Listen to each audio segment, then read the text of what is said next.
جس طرح بنگلہ دیش اور پاکستان میں آتا ہے 2 درجن بندے کو لے جائے 2 درجن آدمی چلے جائیں جان چلی جائے سلاب میں بہ جائیں تو جن کی جان چلی جائے گی ان کے لیے یہ رحمت ہوئی کہ زحمت ہوئی؟ یہ بتائیں. پہلے تو وہ رحمت تھی جب ضرورت کے مطابق تھی, جب ضرورت سے بڑھ گئی تو پھر وہ زحمت ہوگی. اسی طرح ہوا ہے جب ہم کو ملتی رہے ضرورت کے مطابق, جب یہ بھی ضرورت سے تجاوز کر جائے, زیادہ ہو جائے, طوفان بن جائے, آندھی آ جائے, تو یہ بھی رحمت نہیں رہے گی, یہ بھی زحمت بن جائے گی. جس طرح یہ لائٹ ہے تو اس سے آدمی مست ہو تو وہ اس کی جان چلی جائے. پہلے تو وہ رحمت تھی, ہم کو فائدہ دے رہی تھی, پھر کیا ہوا؟ زحمت ہوگی. اسی طرح ہمارے اندر کی جو کیفیت ہے یہ کبھی رحمت بھی بن جاتی ہے, کبھی زحمت بھی بن جاتی ہے. ہم سے کوئی پیار سے بات کرے, اخلاق سے بات کرے تو یہ تو رحمت تو نہ ہوئی, اس کے لیے زحمت ہوگی. معلوم یہ ہوا ہماری رحمت بھی کبھی زحمت بھی بن سکتی ہے. ایک ایسی رحمت ہے جو کبھی زحمت نہیں بن سکتی, وہ کیا ہے؟ وَمَا أَرْسَلْنَاكَ إِلَّا رَحْمَةً لِلْعَالَمِينَ. محبوب ہم نے تجھے رحمت رحمت بنا کر بھیجا ہے, تجھے زحمت بنا کر نہیں بھیجا. تم اپنے لیے بھی رحمت ہو اور بھگوانوں کے لیے بھی رحمت ہو. آپ نے سنا بات کہ جو بڑھیا عورت شاعر کہا رہا ہوں ٹائم بالکل نہیں ہے, تو جب اس نے گٹری اٹھائی تو میرے آقا کو بلا کر کہنے لگی یہ گٹری کو اٹھانا اور میرے سر پر رکھ دینا. آپ نے فرمایا کہ اماں اس گٹری کو میں تیرے سر پر رکھ دوں کہ اپنے سر پر رکھ دوں, کہاں جانا ہے تم؟ وہ سوچ رہی تھی یہ گٹری بدنی ہے, وہ بدوہا کے مکڑے والے کو بھی دیکھ رہی تھی, والد کی زلفوں والے کو بھی دیکھ رہی تھی کہ یہ حسن و جمیل یہ گٹری کو اٹھا لے گا, اس کو کون بتائے یہ تو پورے امت کے گناہ کو اٹھانے والا ہے, یہ تو رحمت للعالمین ہے. میرے آقا نے اس گٹری کو اٹھایا اور جہاں جانا تھا وہاں چھوڑ کر آئے. تو وہ عورت کہنے لگی میں بیٹا دعا مانگتی ہوں کہ ادھر ایک جادوگر آیا ہے, اللہ تعالیٰ نعوذ باللہ آپ جادوگر سے بہتر. آپ نے مسکرا کر تمہارا اس کا نام کیا ہے؟ کہا محمد. آپ مسکرا کر فرمانے لگے تو میں ہوں. کہا ابھی مجھے کلمہ پڑھا. یہ رحمت اپنوں کے لیے بھی رحمت ہے. وَمَا أَرْسَلْنَاكَ إِلَّا رَحْمَةً لِلْعَالَمِينَ. نعرہ رسالت, نعرہ حیدری. بغانوں کے لیے بھی رحمت ہے. بہرحال میں آگے چلتا ہوں. یہ میں نے تھوڑی سی مختصر رحمان کی تعریف کی ہے. الحمدللہ رب العالمین الرحمن الرحیم مالک یوم الدین. آگے تھوڑی سی مالک یوم الدین, میں مالک ہوں قیامت کے دن. اسٹارٹ کرتا ہوں. ایاک نعبد و ایاک نستعین. الہی تیری ہی عبادت کرتے ہیں, تجھی سے مدد مانگتے ہیں. تیری عبادت کرتے ہیں, تجھی سے مدد مانگتے ہیں.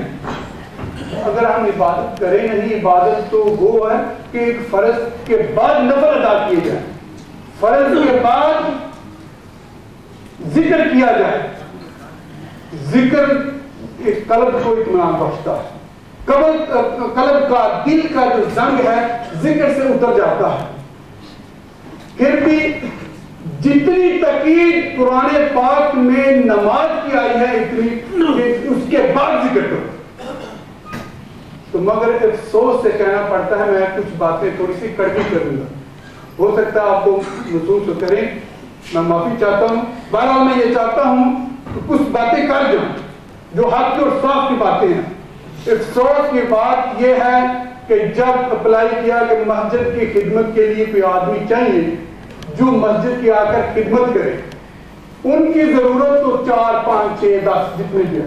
الحمدللہ جذبہ دیکھا تو 100 آدمی خدمت کے لیے آئے. میں یہ پوچھنا چاہتا ہوں, آپ پڑھے لکھے لوگ ہیں, کم علم لوگ, مجھے تو اتنا علم بھی نہیں ہے, خدمت کس کو کہتے ہیں؟ اتنا مجھے جواب دے. خدمت اس کو کہتے ہیں کہ مسجد کی صفائی کی جائے, مسجد کا حساب کتاب کیا جائے. مسجد کی صفائی کے لیے بندہ موجود ہے. بہرحال پھر بھی چلو تعاون کیا جائے. خدمت کے میرے نزدیک 3-4 طریقے ہیں. ایک یہ طریقہ ہے کہ مسجد میں آیا جائے, مسجد کا خیال رکھا جائے, تھوڑا بہت تعاون کیا جائے. دوسرا مسجد کے بارے میں سوچا جائے, وہ سوچنا بھی خدمت ہے. مگر افسوس کی تیسری بات مسجد کی یہ ہے کہ اللہ تعالیٰ فرماتا ہے کہ میرے گھروں کو عبادت کرو, میرے گھروں کو عبادت کرو. یہ بھی چلو انسان جو آ کر نماز پڑھتا ہے وہ خدمت میں شامل ہو جاتا ہے کہ یہ آتا ہے خدا کے گھر کو عبادت کرتا ہے.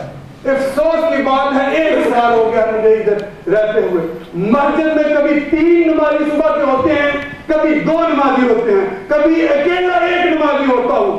میں یہ پوچھنا چاہتا ہوں جو 100 آدمی جذبے سے آ رہا ہے کہ ہم خدمت کریں گے, جو خود مسجد میں آ کر نماز نہیں پڑھ سکتے, جو 8 دن کے بعد آتے ہیں, عید کے بعد آتے ہیں, وہ کیا خدمت کریں گے؟ حق کی بات کروں گا, بے شک نوکری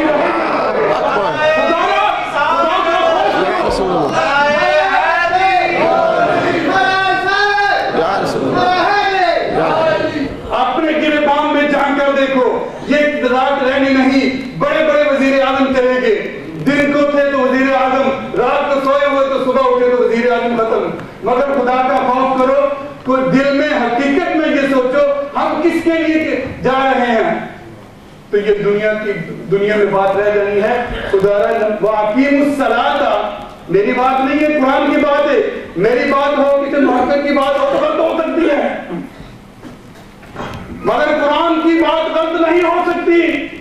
قرآن کی بات کو اللہ تعالیٰ سے اندر رہا ہے, ذَلِكَ الْكِتَابُ لَا رَيْبَ فِيهِ, اس کتاب میں کوئی شک شبہ نہیں, کوئی شک کی گنجائش نہیں. کیوں؟ اس کو بھیجنے والا رب العالمین ہے, اس کو لانے والا جبرائیل امین ہے, جس کی طرف آیا وہ رحمت للعالمین ہے. نہ تو بھیجنے والے میں بھی شک کر سکتا ہے, ذرا سا بھی شک کرے تو ایمان سے خارج ہے. جو لانے والا ہے اس کے بھی شک نہیں کر سکتا, جس کی طرف آیا اس کے شک بھی نہیں کر سکتا. اور وہی کتاب فرما رہی ہے وَأَقِيمُوا الصَّلَاةَ وَآتُوا الزَّكَاةَ وَارْكَعُوا مَعَ الرَّاكِعِينَ. نماز قائم کرو, قرآن کی بات ہے, نماز قائم کرو, زکات ادا کرو, وَارْكَعُوا مَعَ الرَّاكِعِينَ, رکوع کرو رکوع کرنے والوں کے ساتھ. میں یہ پوچھتا ہوں کہ رمضان میں اور غیر رمضان میں نماز پڑھنے میں کوئی فرق ہے؟ رمضان میں نماز فرض ہے اور غیر رمضان میں فرض نہیں. وہ الگ بات ہے, اس ثواب میں اضافہ ہے, مجھے انشاءاللہ علم ہے اس بات کا بھی کہ رمضان میں نفل پڑھے تو تم تو نماز رمضان میں آ کر جماعت کا اہتمام کرتے ہو, مسجد میں آتے ہو, تو غیر رمضان میں کیوں نہیں آؤ؟ کیا فرق نہیں رہی؟ اپنے آپ کو درست کرو, اپنے اندر جانچو کہ ہم کیا کر رہے ہیں. خدا کے گھر میں آ کر خدا کا خوف اپنے دل میں پیدا کرو. اگر خدا کے گھر میں آ کر بھی ہم نے اپنا خدا کا خوف پیدا نہیں کیا تو ہم کہاں کریں گے؟ کیا ہوگا ہم کا؟ ہم تو ذلیل و خوار اسی لیے تو ہو رہے ہیں. یاد رکھو جو مسجدوں کو ذلیل و خوار کرتا ہے وہ خود بھی ذلیل و خوار ہوگا. اللہ تعالیٰ فرماتا ہے جو میرے گھروں کو عبادت کرتا ہے میں اس کے گھروں کو عبادت کرتا ہوں, جو میرے گھروں کو برباد کرتا ہے میں اس کے گھروں کو برباد کرتا ہوں. تو ہمارے دلوں میں جس طرح باہر سے خلوص ہے اللہ تعالیٰ جل جلالہ اندر سے بھی خلوص عطا فرمائے. میں یہ کہتا ہوں جتنے ممبر بنے ہیں الحمدللہ کبھی نماز میں آ جائے کریں تو ہماری ایک پوری صاحب بن جائے کریں تو بہت ہی خوش قسمتی ہوگی. ویسے تو 100 آدمی آنا بہت مشکل, چلو 50 ہی آ جائیں. جو ایسا میں کہتا ہوں کہ کبھی 1 ہوتا ہے کبھی 2 ہوتا ہے, عشاء کی نماز کے وقت آتے ہیں وہ بھی کام آتے ہیں. تو میں کہتا ہوں جلسے میں گھر بات حق ہی کروں گا, جلسہ ہو اگر شامل ہو جائیں تو ثواب ملے گا. میری بات غور سنو, شامل ہو جائیں تو ثواب ملے گا, بہت زیادہ ثواب ملے گا. اگر شامل نہ ہو تو گناہ گار نہیں. اگر نماز نہیں پڑھتے گناہ گار. تو پھر انسان کوشش یہ کرے کہ ہمارے پاس گاڑی ہے, اللہ پاک کی نعمتیں ہیں, ہم دنیا کے کام کے لیے چلے جاتے ہیں, کوشش کرتے ہیں, مگر کبھی سوچا ہے کہ ہم نے گاڑی اس لیے رکھی ہے کہ صبح کی نماز کے لیے پہنچے, عشاء کی نماز کے لیے پہنچے. حضور صلی اللہ علیہ وسلم کے ایک بات آدھی آئے تو آپ نے فرمائی کہ رسول اللہ کہنے لگا اس میں ہوا ہے. آپ نے فرمایا کاش کبھی تو یہ کہتا کہ اس میں اذان کی آواز آئے گی. ہوا تو آنی تھی مگر جب اذان کی آواز آئے گی تیری نیت یہ ہوگی تو ہوا بھی آ جائے گی, آواز بھی آ جائے گی, پھر اسباب مل جائے گی. گاڑیاں رکھو, اچھی اچھی گاڑی رکھو, نیت یہ ہونی چاہیے اس گاڑی میں نماز پڑھنے کے لیے جائیں. تو گھر کے بھی کام ہوتے چلیں گے اور ثواب بھی ملتا چلے گا. خدا را نماز پڑھنے کے اللہ تعالیٰ آپ کو توفیق عطا فرمائے. ہم کو جو ہمارے اندر بھی غلطی ہیں اللہ تعالیٰ ہماری غلطیوں کو بھی دور فرمائے. اس منزل کو سیاست پاک فرمائے. وما علینا الا البلاغ المبین.